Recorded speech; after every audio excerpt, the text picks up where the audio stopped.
Welcome back. And as mentioned, we are going to be discussing how you can identify transferable skills when you're changing industries. And we're going to start off by discussing what one should expect when changing industries. Yeah. Take us through that. Wow, life is full of changes, I must say. Yeah. And some of the reasons why someone would want to consider a change is because they feel either where they are currently are or what they are currently doing is not satisfying. Maybe they have developed interest in something different and hence the need for the change.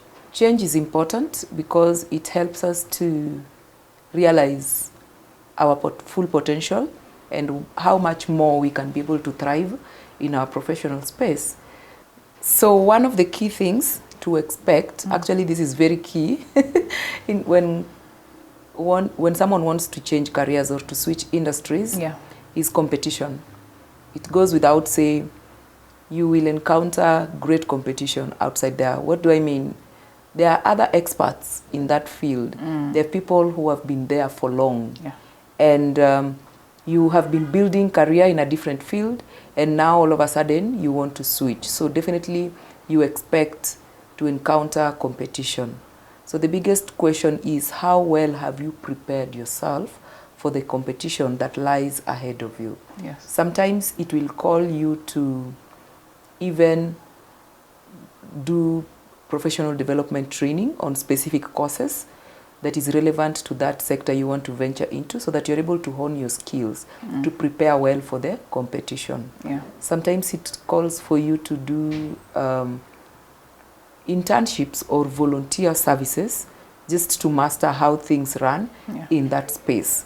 So competition is very key. Actually, that is one of the key things to expect when you're thinking of career switch or industry switch. So in that line, so I'm thinking about maybe as a communications expert, changing to maybe an NGO, right? So how do I identify transferable skills that can help when I'm changing industries? So transferable skills simply are the soft skills, and these are skills that we acquire based on how we have handled specific work-related situations. And first of all, as a job seeker or someone who wants to switch careers or industries, I need to ask myself, what are these transferable skills? What are these soft skills? For example, we can be speaking of problem-solving skills, analytical skills, attention to detail, leadership, or even public speaking. These are skills that cuts across any industry or any profession. Then I ask myself, out of all these lists, the entire list of the transferable skills I am familiar with, which ones are relevant now to this industry or sector, or even to the level in which I want to penetrate this space at. And to be able to identify the skill, look at what you are currently doing, the role, the responsibilities you are currently handling, and ask yourself, which responsibility or are you currently handling that is not within the norm? Within the norm means it can be an added responsibility at work, or it is not within your area of expertise, meaning it is a skill. There are certain skills that you have acquired as a result of handling that responsibilities that is not within the norm.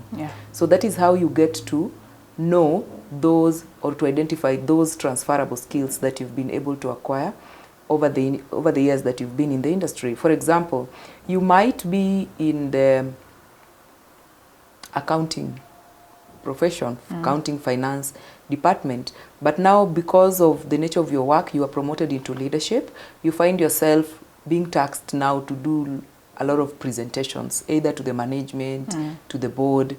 As a result of that, you acquire presentation skills. And presentation skills is a transferable skill.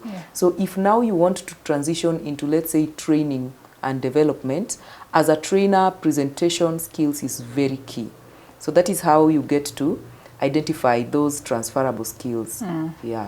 Okay, so having said that, now once you're aware of these transferable skills, how do you package them in your CV for a potential employer to identify your strengths, you know, for you to actually stand out of the competition?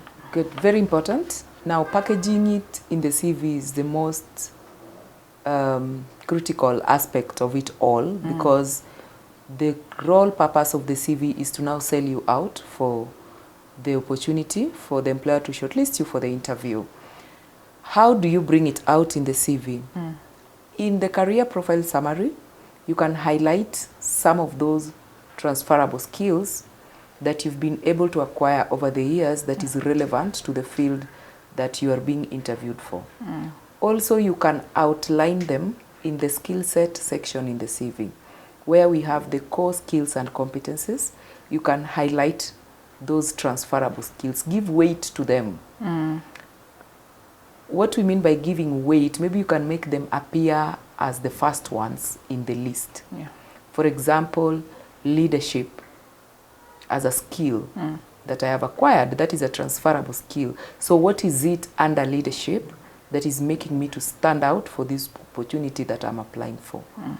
Also, in the duties and responsibilities of the recent or the two recent positions you've held, remember, most of these soft skills are things that we acquire as a result of maybe added responsibilities.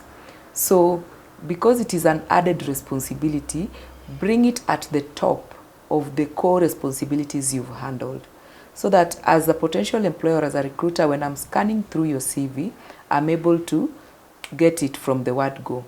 And that is what will increase your chances of being shortlisted for the interview at the end of the day. Then now, during the interview, now it gives you the opportunity to put yourself into action by explaining further, how did you go about acquiring the skill? The goal is to get to the door and Of and then try and explain why you're the best for the position, considering the competition that you have. So there you have it. If you're not sure how to position yourself in your CV, and you need a CV expert who will be able to help you put these transferable skills in your CV, so that you ensure that you get to an opportunity to express yourself, or rather to sell yourself to a potential employer.